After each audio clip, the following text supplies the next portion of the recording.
Stock market ऐसी जगह है, इसमें आपको वो मिलता है जो आप चाहते हैं। अक्सर मैंने कई लोगों को सुना है, वो कहते हैं कि मैं stock market as a hobby करता हूँ। एक बात ध्यान रखिएगा, यदि स्टॉक मार्केट में आप एज ए हॉबी काम कर रहे हैं तो वो आपकी हॉबी पूरी कर देगा, लेकिन पैसा नहीं देगा। और जो इसे सीरियस बिजनेस मानते हैं उसके लिए ये सीरियस बिजनेस है, पैसा कमाने का एक तरीका है, वेल्थ क्रिएशन का एक तरीका है। जब आप कोई हॉबी पालते हैं, वो आपसे क्या मांगता है? आपका टाइम भी मांगता है और आपसे खर्चा भी मांगता है। सिंगिंग का शौक है, आपको साइकिलिंग का शौक है, आपको फोटोग्राफी का शौक है। यदि स्टॉक मार्केट को भी आप हॉबी की तरह लेते हो तो स्टॉक मार्केट आपका टाइम पास जरूर कर देगी, आपकी हॉबी पूरी कर देगी, लेकिन पैसा आपसे लेके जाएगी। दूसरी तरफ यदि आप इसको सीरियस बिजनेस मानते हैं तो ये आपको पैसा देगा। तो ये सीरियस बिजनेस है। अक्सर एक्सपर्ट्स को ये बात कहते हुए सुनिए कि मैं क्या बाई करता हूँ या क्या बाई कर रहा हूँ या क्या बाई करूंगा, लेकिन ये कोई बात नहीं करता कि मैं क्या नहीं बाई करूंगा। ये भी उतना ही इंपॉर्टेंट है जितना कि क्या बाई करेंगे। तो आज हम बात करेंगे वो 3 सेक्टर की जो मैं बाई करने से अवॉइड करता हूं। तो नंबर 1 है यूटिलिटी सेक्टर। यूटिलिटी सेक्टर क्या है? अक्सर आपने इन्वेस्टर्स को कहते हुए सुना होगा, इन्वेस्टमेंट करने का ये तरीका बहुत अच्छा है कि आप अपने घर पे देखिए क्या प्रोडक्ट आप कंज्यूम कर रहे हो, उसी में इन्वेस्टमेंट करते हैं। लेकिन आप सोचिएगा, आप हिंदुस्तान लीवर के कई प्रोडक्ट यूज कर रहे हैं, लेकिन हिंदुस्तान लीवर के स्टॉक्स ने ग्रोथ कितनी दी है? आप बर्जर पेंट्स के प्रोडक्ट यूज कर रहे हैं, लेकिन ग्रोथ कितनी दी है? आप मैगी खा रहे हैं तो नेस्ले ने ग्रोथ क्या दी है? क्योंकि ये सारे सेगमेंट इस तरह के सेगमेंट हैं जो कंसिस्टेंट ग्रोवर तो जरूर है, लेकिन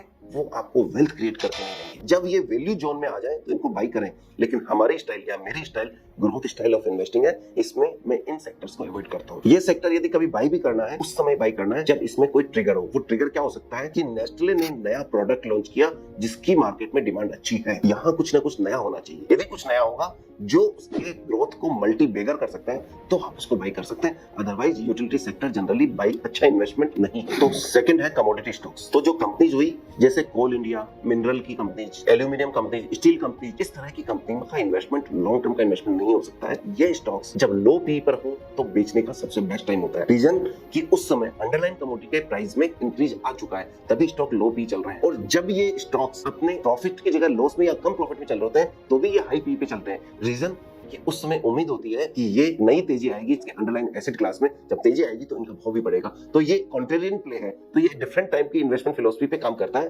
नॉर्मल इन्वेस्टर इसमें इन्वेस्टमेंट करके पैसा नहीं कमा सकते, सिर्फ बैलेंस शीट देखकर पैसा नहीं कमा सकते, उस कमोडिटी के साइकिल को समझना पड़ता है। इसलिए मैं इस तरह के स्टॉक्स को अवॉइड करता हूं। तो तीसरा पॉइंट है कॉर्पोरेट गवर्नेंस। यदि किसी कंपनी में कॉर्पोरेट गवर्नेंस से रिलेटेड कोई कमी हो तो आपको उसमें इन्वेस्टमेंट कभी नहीं करना चाहिए। वो कंपनी का मैनेजमेंट यदि पैसे को साइफन कर रहा है तो ऐसी कंपनी में कभी बाई नहीं करना चाहिए। वो कंपनी जो पुअरली मैनेज्ड है, जनरली पीएसयू इस सेगमेंट में आती है, इनमें इन्वेस्टमेंट नहीं करना चाहिए और मैं इनमें इन्वेस्टमेंट नहीं करता हूं, क्योंकि जो अपने शेयर होल्डर का नहीं है, जो अपनी कंपनी का नहीं है, वो जिसका नेचर एक बार जैसा होता है वो हमेशा वैसा ही रहता है। तभी तो आपने ये कहावत सुनी होगी, the way you do one thing is the way you do everything. तो इसलिए इस तरह के सेगमेंट को जहां मैनेजमेंट की क्वालिटी से रिलेटेड प्रॉब्लम हो, हमें नहीं इन्वेस्टमेंट करना चाहिए। ये वीडियो कैसा लगा और इसी तरह की और भी इंफॉर्मेशन के लिए इस चैनल को सब्सक्राइब कीजिए और लाइक कीजिए। क्या आप ऐसे सेगमेंट में इन्वेस्टमेंट करना चाहते हैं? कमेंट में लिखिए।